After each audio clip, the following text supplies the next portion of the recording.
We heard tale of a party.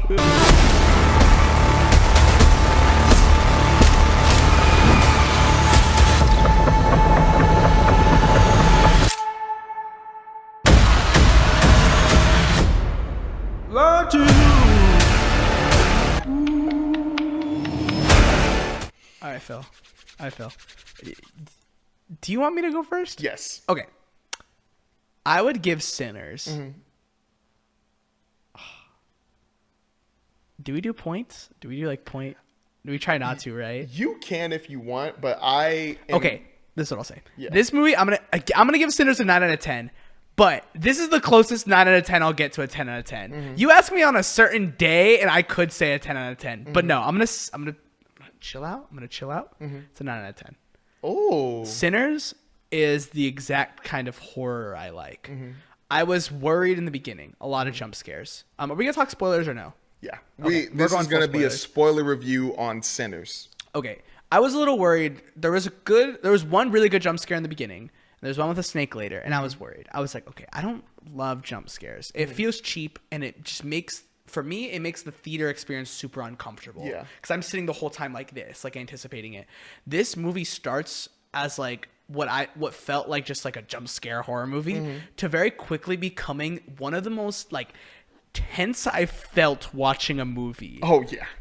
It's awesome. It's damn near perfect. The cinematography is great. Oh, yeah. It's so good. The music, oh my gosh, really good. A lot of blues, a lot of like that culture music. And it like, dude, I put in my Letterboxd review, this is the best musical I've ever seen. Because there's a lot of singing in this movie. Yeah. Great music, fantastic performances from Michael B. Jordan, Haley Steinfeld. Yep. I don't know what the other actors' are names, but Preacher Boy, that dude, oh my gosh, killed it. That was a crazy highlight. about that kid? That was his first acting role. Good job. You're gonna get so many more roles. You deserve the world. Miles Caden. He killed it. Just great acting performances, great direction, great writing, just great. Now, I can't think of a critique. I can't give a reason for it to be not a 10 out of 10. I just don't like using the 10 out of 10 just willy-nilly, you know? So I'm going to like pull back. Yeah. So what I'll say, now to get into more like spoiler stuff. Once the movie gets into their party is when I feel like the movie starts going. It's a very slow build. This movie I think is very slow, but that's good. It really makes you sit with these characters and you learn a lot from both of them. Smoke and Stack. Yeah, and Michael B. Jordan playing both of them. Ooh. And they both feel very distinctly different. Smoke a lot more kept to himself, like sort of just about making money and doing the job. Stack's just like, nah, let's go have some fun, you know? Very crazy. And I think they do so much to like when Smoke goes and he like reveals that he has a kid and like he goes and talks to his wife or his ex, not his wife, but like his ex. And Stack like messing with Haley Steinfeld and being like, yeah, I left you, whatever. He didn't say that, but like, you know what I'm saying? And just taking Preacher Boy around and assembling this like music team. Oh yeah. Stuff like that. I don't know. It paid off because you're sitting here watching and you're just like, all right, where's this going? And once they're in there and like the vampire takes the two Ku Klux Klan members and you're like, when they showed up, I was like, oh, is this a metaphor for something? Yeah. I was like, is this a metaphor? Yeah. And it wasn't until the Irish guy shows up at the at the party and I'm like, oh, dude. Oh, yeah. Like, okay, now we're in. Oh, yeah. But the musical scene where Preacher Boy starts singing and they have the little narration over it and he talks about how some people have an ability to connect the past and the future. Yeah. And the rock guy comes in. I laughed a little bit. I was like, all right. Wait, the what? When the rock guy comes in, oh, he has a guitar, yeah. I laughed a little bit. But when it was going, I was like, this is one of the coolest scenes I've ever seen in a movie ever. Yes. How are they able to mix almost every genre of music into one thing, and it sounded so good. In sync, everything. Yes, it was genius, dude. Ryan Coogler, good job. You killed that. No, more than like you absolutely man. You absolutely cooked, and it was that. But I want to go to the horror. It was some of the best horror, and it's my favorite horror because it's all suspense. It's all letting you sit with the tension. It's not jump scare after jump scare after jump scare after jump scare. It's all right, Haley Steinfeld's going to go talk to those white people, and you know they're vampires. So how is that going to shape up? Yeah. It shapes up exactly as you expect, but they let you think it's going to be okay. Yeah. And then I'm going to do this on camera. Ready? when she walks away and the dude goes, oh, yeah. like, they fly now? They fly now? They fly now. They fly now. I was like, dude, what is happening? It was so good. That was pure. And then like, you know what happened to her, but they still let it build. They really wait and wait because they let that scene with her and Michael B. Jordan play out, and you're like, wait, is she? Oh, and then nah, like getting absolutely eaten. It was fantastic. I want you to talk though, and we can talk more about the movie because I'm getting too much into the movie. No, Phil. What's your This review? is what I've been waiting on. This is why I'm so excited that you saw the movie, because I was about to be here like trying to figure out a way to not spoil it. I can finally spoil it, bro. This is why I'm so sad, because I thought you were low-key gonna give it a 7 out of 10. No. Now I'm gonna feel so bad because I gave it an 8 out of 10. Oh, But there's a reason for that, because I love this movie. I think when I watch it a second time, because I'm gonna see it a second time, I'm gonna give it a 9 out of 10. But the only reason, this is the only gripe I have with it. The only gripe, because you didn't say anything. You said everything I loved about it. But real quick, the only gripe I had with it was there were a couple of things that I don't feel like got enough depth. So there were some things about the ancestors that I think they could have gone a little bit more deeper on and used it. He could have used that to defeat the ancestors, like him having his guitar with him. I thought in that last scene where eventually that vampire dies there in the water, I think they could have done something. Instead of just Michael B. Jordan Smoke stabbing him, I feel like they could have gone into the whole ancestor plane thing, almost like a Black Panther type thing, where they're helping him defeat those vampires. But even when Smoke killed his girlfriend because she was about to turn into a vampire, they could have done something where she would have used her spiritualness or her spiritual plane self to help them. But I mean, that's not a huge gripe, because no matter what, everything that movie was doing and everything it was symbolic to was so good. Like, after I finished the movie, I met with some of my friends who have seen it, and we were just sitting there for 3 hours trying to dissect everything, because they were in the same spot I was.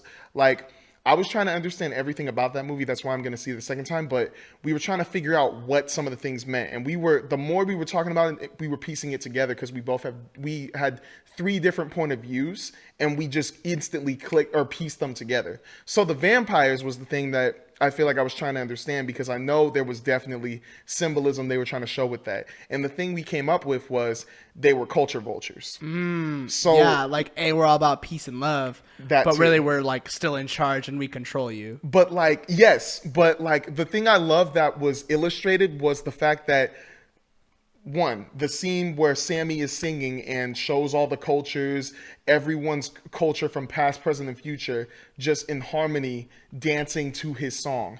And then you see the vampires. Oh, and they're up. just singing the Irish song. You're right. They're singing, yes. Well, I don't think they were singing the Irish song yet, but they see that they see that the roof is like. Oh, you're the talking about buildings- before. Okay. Yeah, so the roof is just opened up. They see that there is some type of culture going on in there, and the guy instantly thinks, "Wow, I want that. I want to add that to what we have going on right here." So they go. He's like, "I see you got a little party going on," and the black people answer it. Michael B. Jordan, Cornbread.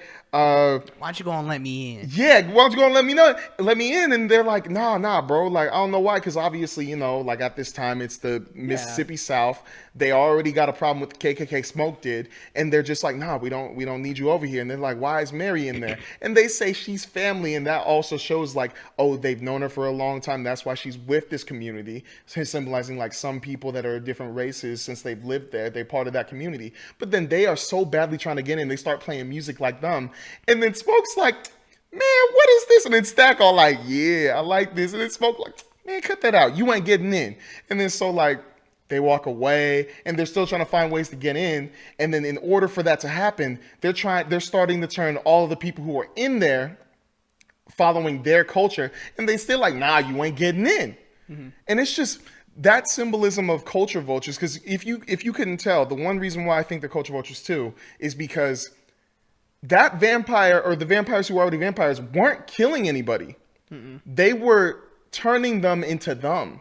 they were living in harmony. Even that Irish jig he was doing, and the fact that everybody was singing with him, I was like, they weren't wow. like doing their own thing. It's not like what you said with the scene where it's like a bunch of different cultures and music genres. Exactly. For him, it was just everyone was the exact same, and it was his. Yeah. Not theirs. His. It was his, but also it was in a way in the community theirs because he had their. He was in control of them. He took them. Yeah. That's why I was so shook. But also the scene where like he shows really how much he's really connected with everybody. He starts. Well, one, he starts speaking Chinese. Two, he tells them the plan of the KKK, and I instantly was like, "What the heck?"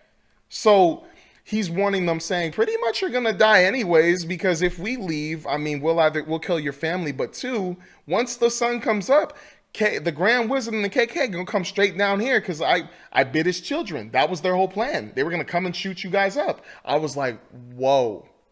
And so it was just a whole bunch of manipulating to try to get in still. And that was the one where I was like, holy crap, this is nuts. You'll do anything in any lengths to try to get all of them. Get everything. Yeah. But I'm trying to remember the scene where, what's it called? I just can't remember. I think the thing that kind of messed me up was how he was trying to use Sammy or a preacher boy.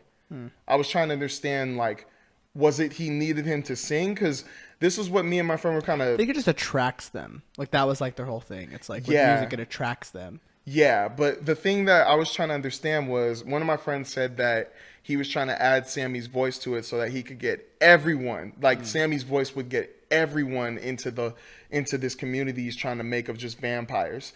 But then the thing I took from it was I thought he was trying to use Sammy to just leave, get out of it, like go to the afterlife, because I thought he was stuck there. That's what I was thinking.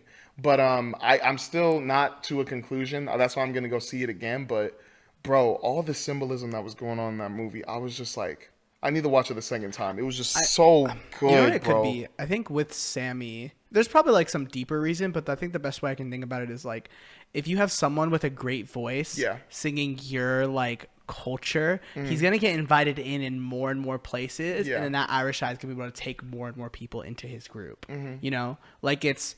Again, his Sammy was so good. His music was like it's infectious. You can hear it for miles. He's so talented. You put that in our little culture thing we're trying to do, then we can keep taking more and more people because we'll just keep getting let in different places. That's what I think it probably is. Yeah, dude, that movie I think is genius. And I think something movies get caught up in is exposition dumps.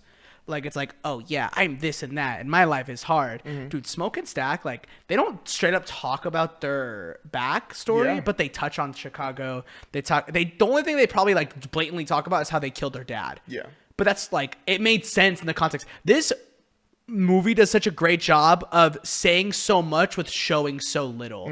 Like, it doesn't give you a flashback of them doing it, like killing their dad. It doesn't give you a flashback of his son dying. It doesn't like show them their experiences in Chicago. It's just word of mouth talking and the things they like touch on. It's like more movies need to take like hint on that because I think it's incredible. That movie, I think it's Ryan Coogler's best movie that I've seen. I'd take it over Creed. I'd take it over Black Panther 1 and 2. I think it's freaking genius. Bro, that is why it's so hard to even rate this movie right now because Ryan Coogler's filmography, I love all of his movies. I love them. It's so good. But it's so hard to put one over the other for me. So the one thing I still really wanted to touch on before I really did say anything was just Preacher Boy's thing about like wanting to be like Smoke and Stack, but really that's not really him. And they were Smoke was trying to tell him that by like go like, yo, be with the nice black folk up the street, don't be like us. And then like I think that helped him figure out who he needs to be. Like you don't need to be like us where we're hustling, doing this, doing that, being part of gangs. You just need to be you. And I love that. I love that he held on to his music, left, and became the singer he is. But yeah, man, I just want to finish it there. Like I thought that was really good for a certain part. But great movie, fantastic. I think it's a runner-up, or I think it's like at the headline for the best movie I'll see all year. It'll be in the best picture conversation. I think for me personally though, like I don't know if Fantastic Four, Thunderbolts will hit that because I think this movie is incredible. I think it's incredible. Again, I thought it was going to be a jump scare, crazy horror movie. No, it's just very unsettling, and its horror is practiced perfectly. we talked about Sinners last week, and we didn't. I don't think we got enough time to really dive into what we were thinking. But also, I wanted to get back into it because somebody on Instagram brought up some really cool ideas for spin-offs or sequels. And just in case, I'm going to shout out that person. The person's name on Instagram is Liam Loves Movies, just to say. But before we get into all the other stuff, I just want to bring up these ideas he brought up. So there were 4 he came up with, whether they're sequels or spin-offs, but here's the first one. A Smoke and Stack prequel. Nah, I'm good. You wouldn't want to see a Smoke and Stack prequel? See what was going on over in the war to their rise in the Chicago with Al Capone? I'm going to be a big hater on this segment right now. Okay. No. Want to know why? Because I felt like the way that movie gave us their backstory was perfection. It gave me just enough to understand who these people are, but didn't have to shove it in my face and tell me. So no, I'm good. Okay. All right. Well, you want that? Oh, yeah. I would want to check it out, but that's not the number one thing I want. I'm going to get to that. Next up, Choctaw Nation Vampire Hunter film. That was like the people at the opening of the movie, right? Where The they, ones like, that were explain their story. hunting, they were hunting Remick. That'd be cool.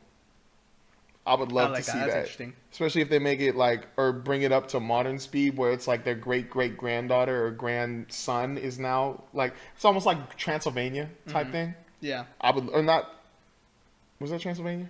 Like, The vampire Netflix? yeah, true. Okay, just making sure. You were talking about a specific show? I thought you were talking about Castlevania. My bad. I thought you were just talking about Transylvania, like, in general. No, not Hotel Transylvania. Not that's that. what I was thinking of. That was Adam Sandler. I was thinking of Castlevania, the anime. That's hella cool. Hunting vampires, baby. Trevor Belmont. Oh, my bad. But yeah, I would love to see that. Next up, Remick Irish Vampire prequel. Nah, I'm good. How come? I like his mystery. I like that we know nothing about him. I think Okay. it's kind of cool. I think it adds so much. It makes him significantly more intimidating. The only reason why I would be interested in that is because I do love the fact that, like, the thing that really gets me into it is because you know how at the end of the movie when Stack and Mary survived, they were different than Remick. They weren't really obsessed with trying to bite every human that was in their like vicinity. Compared, like him, he seemed like he wanted to do that. Like, so I would want to know why he was so obsessed with like creating that fellowship, and also why he was so like obsessed with like bringing everybody in and having everybody become a vampire. I thought it was mainly just because he was like the vampire. Like he was like this first one, I would assume. Like he was the central one. You know what I'm saying? I don't know. Because his eyes were red, everyone else's were white. Well, yeah, but That's different. Like that weren't there differentiated 3 of him. them that were red? Remember the people he bit who were part of that KKK thing? No, those dudes were white. I thought their eyes were red. I saw some red, but I guess. But I want to double check that. I'm pretty sure their eyes were white because I remember when they're all dancing together, all their eyes are white. oh, okay. Yeah. All right, and then last but not least, a Stack and Mary sequel. Definitely not. Definitely not. Why? They could open They're just up, hanging out. but they could also open up the world a little bit more, like where, because remember they did say something where it's like, oh, this could be a universe where not just vampires but other supernatural things are in there. It could be like we're looking through their POV of like different supernatural things or creatures that's going on. Like they're trying to live their life, also trying to like, also showing us how they're still in a relationship and they're still doing their thing, while we're seeing this stuff going on around them. Like they could show us how dangerous the world really is of sinners. Look, I get that. I think I'm just so against cinematic universe-ing this franchise. Because I just don't think it needs that. There's something... This movie is so special. Why are we going to just riddle it with a bunch of cinematic nonsense? You know, I would love for Ryan Coogler to do a werewolf movie or a ghost movie and like grow on that, but why does it have to be based on this world? Why can't we just get different things? That's true. I just find these interesting, and I think there's just still more that could be dived into. That's why a prequel I would be okay with. Like the with like the old people like hunting the vampires. Love that. That's a good idea. Yeah. I just think like spinning off 2 characters, like individual characters, I'm like no. Because then that just feels like we're playing into what? Like the corporate greed of it all, you know? Like, oh, people know these characters, so they want to go watch it. But like if you make a prequel movie about like the vampire hunters, that's cool. That's a cool, interesting idea. But to make a Mary and Stack spin up, bro, the end of the movie was very obvious that they're kind of just hanging out. Yeah. And they're doing their thing. So, like, I don't think I need any more information on them. Like, I got their closure. That answered my questions. Uh-huh. I think if we got, what was the main vampire's name? Remick. I think if we got a Remick spin-off movie, sure, it could be scary and it could be weird and creepy or whatever. But I think so much of his mystery is what makes his character so interesting. He's just a weird dude. Like, it's very unsettling. What was the other one? Oh, the Smoke and Stack prequel. You got their backstory in the movie. You just didn't see it. Yeah. I feel like that's textbook writing. Being able to, like, understand something without having to properly see it, that's great writing. Yeah. So I just think, like, all these ideas diminish what Sinners tried so hard to do, and which was, like, give you so much by showing you so little. That's what I love about that movie. It's fantastic writing. But I think these would just, like, oh, okay, cool. Like, it's not as interesting anymore. It makes Sinners less interesting to me. I don't know. I think it adds to it. I think, like, the two main things that I was really interested in was Stack and Mary sequel and a Remick Irish Vampire prequel. Only because with Remick, yes, we do understand that he's a weird guy, but also I think the one thing that really makes me want to understand it a little bit more is that final scene with Sammy and him, where he knew the Lord's Prayer and he was reciting it with the vampires and, like, he was control of as well. And he just says, yeah, I remember hearing that when they stole my land and all that, like, or my forefathers or stole his land from where he was.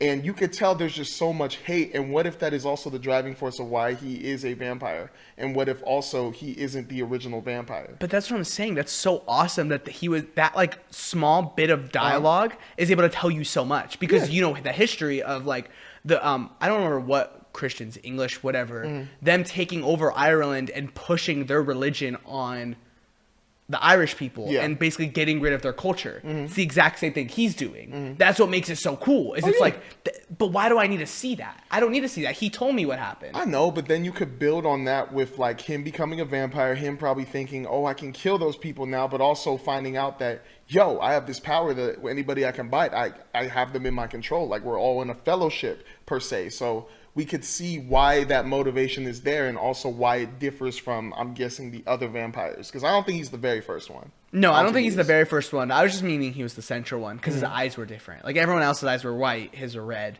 Like, I feel like that's there was what something they could get into there, too.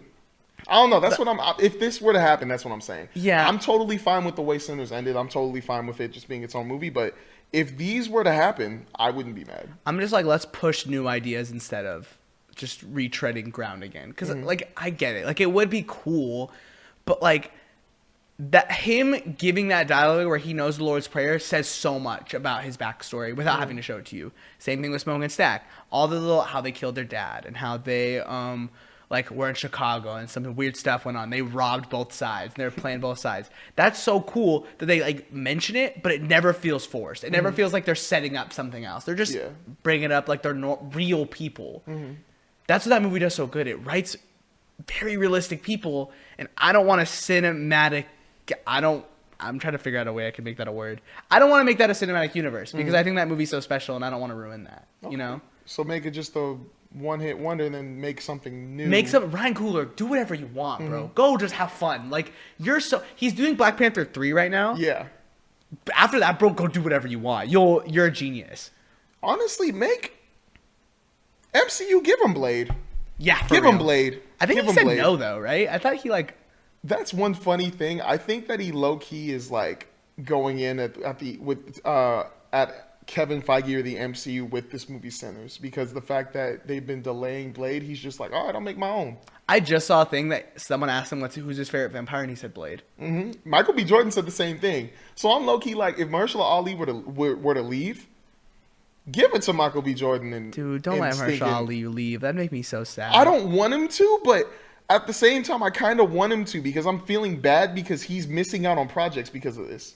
He is. And I'm just like, bro, like, I'm going to be mad because the Eternals had one of my favorite post-credit scenes in the MCU with Blade going like, I wouldn't want to touch that if I were you, bro. And they don't do anything with that. Yeah. That pisses me off. Because y'all hated Eternals, and now all of a sudden you guys like it. Yeah. Where were you at? No, for Where real. were you at? Shame on you guys. Like, I still don't understand that. Hey, if you thought it was a stinking 7 out of 10, okay. That's but not like, bad. Like, that's what I'm saying. That's what I'm saying. Like, people rated it like a 4 or 5, and I'm like, what did you guys watch? I know.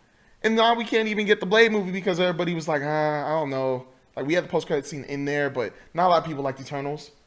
Bro, Blade, I watched the first movie again, and I'm just like, dang, bro, imagine a modern Blade. Dude, and Eternals, like, bro, y'all be complaining about the visuals, like, look how bad garbage these MCU movies look now. That movie was freaking gorgeous. It looked amazing. Ugh. Looked so amazing. That was probably the best looking MCU movie we've had since It was. Endgame. It was. Isn't that crazy? That's 4 years ago. I wholeheartedly believe that was the best. That was the most visually best movie the MCU brought out since Endgame. Yeah, I agree. Since, Y'all without a haters. doubt. Y'all are haters, and I hate you all. You're the reason why I'll never get them back. Also, the one thing I want to finish off with is, I know you said Preacher Boy was probably like the character for you in Sinners, Sammy. Mm-hmm. To me, it was the Stack Twins, or it was Smoking Stack Oh Twins. yeah, dude, that's without valid. a doubt. So valid. Like, the one thing I love about Michael B. Jordan playing the Smoking Stack Twins, you can tell that it is him, but it's definitely not him, if that makes sense. It's totally two different people. And it's scary to realize that. I don't know if it's the editing that does it so well, where they, like, you know, they shared the knife when they were killing that snake. They sharing cigarettes when they smoking. They even, like, when they're talking or around other people too, you could see that they are both different people. Like that scene when Remick and those vampires were like singing that Big Mo around it, and then like Stack was like, and then Smoke was like, man, cut that out. I was like, bro, this is so perfect. But you can tell they are purely two different people, and that is awesome. And I think Michael B. Jordan, phenomenal actor, and he did a phenomenal like job just understanding both characters and sticking to the script with both of them. You think he's a front runner for best actor this year? You see, I want to put him there. I want to, because that performance, so good. But I think that there is definitely going to be something that comes out where somebody's going to be like, nope, it was him. But is he the front runner right now? Right now, he has yes. to be number one. Right now, yes, to me. Yeah. Without a doubt. I think Sinners is probably right now number one movie. Like, it's probably going to win. But, like, obviously, there's number probably one more later. Yeah, right now at this point, like... No, keep going. But right now at this point of, what is it, May? Yeah, we're... April? Yeah, April. End of April. April. Michael B. Jordan, Best Actor, Best Picture, Sinners. Can I be honest with you? Mm-hmm. I feel like Sinners is the perfect example of a movie the Oscars loves. I can see it winning. I hope it does. There's so... That movie's so deep, but also so appealing and so good that I think this movie 100% deserves it. Oh, yeah. And I can't think of too many movies. I feel like you're going to get the random movies that, like, always come out of nowhere that everyone's talking about. I feel like maybe, unless I'm wrong here, but, like, Anora was one of them where it was like, whoa, what the heck? This movie's so good. Similar to, like, I was going to say Amelia Perez. That would have been fun. No. Yeah. No. Conclave, right? That came out last year. Conclave was really good, too. The Brutalist. Like, Brutalist, stuff like I love that. The Like, Brutalist. I think those movies you're kind of just going to get, and they're going to come out, and people are going to be like, whoa. So, but right now, yeah, Sinners 100% front runner. Oh, yeah.